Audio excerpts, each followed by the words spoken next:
Жаңызға сәлем достар. Бүгін термомикстің көмегімен осындай сұйық, әрі дәмді, жеңіл сорпа дайындаймыз.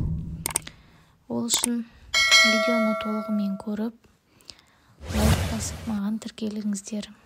Ең әуелі тұздалған қиярымызды салып, 6 минут 5 скоросқа қойып, уақыттап аламыз.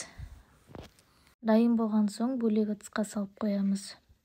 Ары қарай сәбізімізбен жуамызды салып, 15 секунд скорост 5-ке қойып уақыттап аламыз.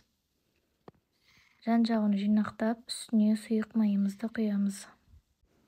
Барлық қажетті құрамдарын описаниеге жазып қалдырамын. Ары қарай үстіне жарты ас қасық томат пастасын саламыз. 7 минут 120 градус скорост 1-ге қоямыз. 7 минуттай қуырып аламыз. Үстіне етімізді саламыз. Кейін үстіне картоплымызды саламыз. Күрішімізді саламыз. Лавр жапырағын салуға болады. 2 қасық тұзымызды саламыз. Және 1 шай қасық паприкамызды саламыз. Үстіне толтырып суымызды құямыз.